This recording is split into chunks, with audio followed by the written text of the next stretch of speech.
Salut à tous, j'espère que vous êtes en pleine forme. Aujourd'hui, cette petite vidéo va répondre à toutes les questions que j'ai reçues concernant ma dernière vidéo sur le cancer colorectal. Et juste avant qu'on débute ça, je voulais vous parler de Pulse Life. C'est une sorte d'application, je pense que vous connaissez tous, qui fait suite à 360 Medix. 360 Medix, c'était avant. Aujourd'hui, ils ont changé de nom et il s'appelle Pulse Life. Je vous en parle tout de suite car j'ai reçu un petit cadeau de leur part. Ce cadeau, c'est cette magnifique box que vous avez juste là. À l'intérieur, vous avez plein de petits goodies, donc ils m'ont envoyé une gourde spéciale Pulse Life, des stylos, un cadeau pour le bloc, le porte-caméra que j'utilise actuellement que vous ne pouvez pas voir, et ils me proposent de vous faire gagner cette boîte en participant à un jeu concours qui va être très très simple. Grosso modo, vous téléchargez l'application Pulse Life, c'est de l'ex 360 Medix, et dans le code de parrainage, vous mettez The Cacadoc et vous participez au tirage au sort pour gagner une box comme celle-ci. C'est hyper cool, ça vous prend 3 minutes et l'application vous servira tout au long de vos études médicales. C'est l'équivalent du Vidal, grosso modo. Vous avez besoin d'une posologie, d'un médicament, d'un traitement, des interactions médicamenteuses. Tout est dans Pulse Life Médical. N'hésitez pas, téléchargez l'application, faites-vous plaisir. Elle est gratuite et vous sauvera de pas mal de galères, surtout quand vous êtes de garde et vous ne savez pas quel médicament prescrire à quelle posologie. Pulse est là pour vous aider. On revient tout de suite sur les questions que j'ai reçues sur le cancer du côlon, c'est parti. Première question qu'on m'a posée, à quoi ressemble un cancer du côlon quand on fait une coloscopie? Je vous mets une petite vidéo juste là avec un cancer du côlon qui a été trouvé à la coloscopie. Vous voyez, c'est pas très joli, la muqueuse est rouge, elle saigne, elle est ulcérée, il y a des petites fossettes à l'intérieur, c'est gros, ça prend l'ensemble de la lumière quasiment. Ça ressemble à ça, un cancer du côlon, c'est ce qu'on appelle une lésion ulcéro, il y a des ulcères, des petites crevasses, bourgeonnante, ça bourgeonne, ça grossit de partout. C'est très friable quand on va faire des biopsies. En général, quand on fait des biopsies du côlon, on attrape et on doit tirer pour couper et récupérer un bout de la muqueuse. Quand c'est du cancer, c'est friable, c'est-à-dire qu'on va à peine fermer notre pince dessus, que la peau sera déjà arrachée. Et c'est pas mal de petits arguments qui nous font penser que c'est potentiellement du cancer du côlon. Attention, le diagnostic de cancer du côlon ne s'affirme pas sur une coloscopie.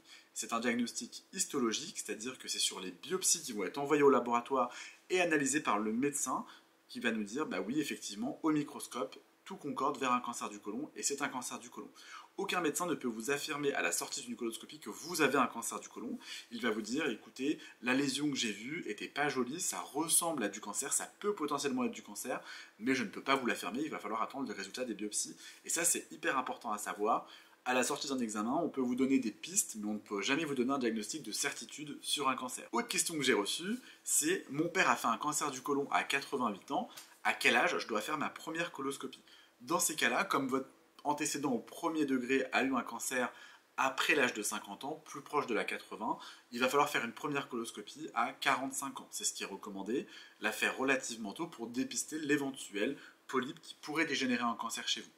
Donc si vous avez un antécédent familial, quel que soit l'âge, allez consulter votre médecin généraliste ou votre gastro-entérologue si vous êtes déjà suivi pour d'autres pathologies et il vous donnera l'âge à laquelle vous devez réaliser la première coloscopie. J'ai reçu comme autre question, est-ce qu'il existe des facteurs de risque du cancer du côlon? Qu'est-ce que je peux faire pour éviter un jour de développer un cancer du côlon? Il y a des facteurs de risque qui sont clairement établis, je veux dire, comme par exemple la sédentarité, le surpoids, le fait de consommer de l'alcool, le fait d'avoir des antécédents personnels de cancer du côlon, le fait de consommer beaucoup de charcuterie, beaucoup de nitrites, c'était un produit qui était très utilisé il n'y a pas si longtemps que ça dans la conservation de la viande, de consommer beaucoup de viande rouge, de ne pas consommer beaucoup de légumes verts. Tout ceci fait que vous avez un sur-risque de développer un cancer du côlon. On ne sait pas à l'heure actuelle quel est le facteur qui va faire que vous allez développer un cancer du côlon. C'est plutôt un ensemble de facteurs, c'est ce qu'on appelle quelque chose de multifactoriel. C'est l'adjonction de plusieurs petites choses qui font que vous êtes plus à risque de développer un cancer du côlon. Il n'existe pas à l'heure actuelle de stratégie de dépistage en se disant bah, ce monsieur mange plus de 600 grammes de charcuterie par semaine, il faut lui faire une coloscopie à tel âge. On n'en est pas encore là, ce serait vraiment bien d'arriver à là, mais avant d'en arriver là, on a encore pas mal d'études à faire, donc voilà. Et donc n'hésitez pas à consulter votre médecin pour en parler. Autre question que j'ai reçue, quels sont les symptômes du cancer colorectal?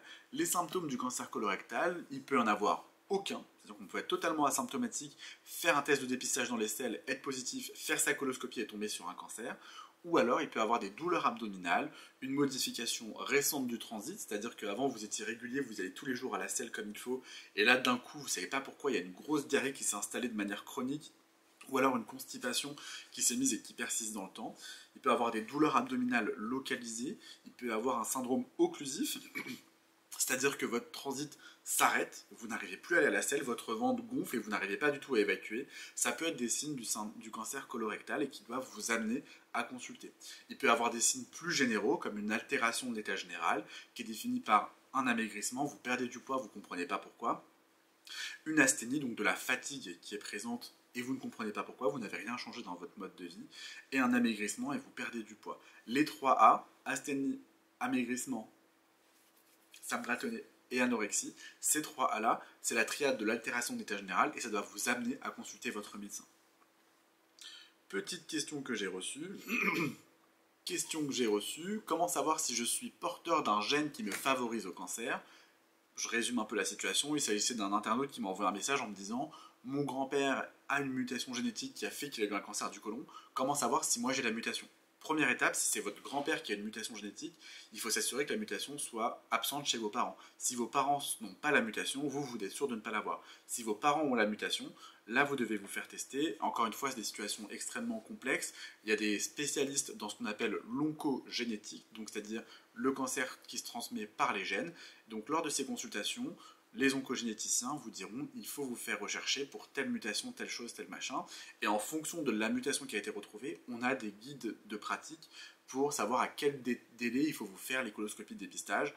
Il y a très peu de mutations qui favorisent le développement du cancer du côlon. En général, ce sont les syndromes de Lynch. Et en fonction du nombre de mutations, on sait qu'on a tous les combien on doit vous faire une coloscopie.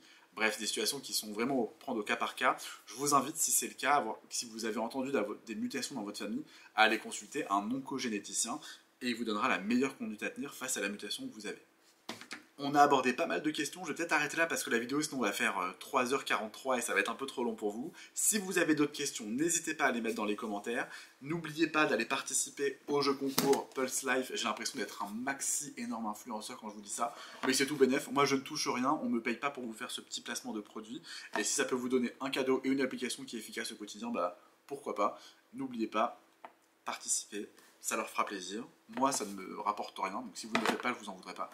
Et si vous gagnez la petite box, c'est tout bénéfice pour vous. Allez, ciao, et n'hésitez pas, les petits commentaires sont là pour vous.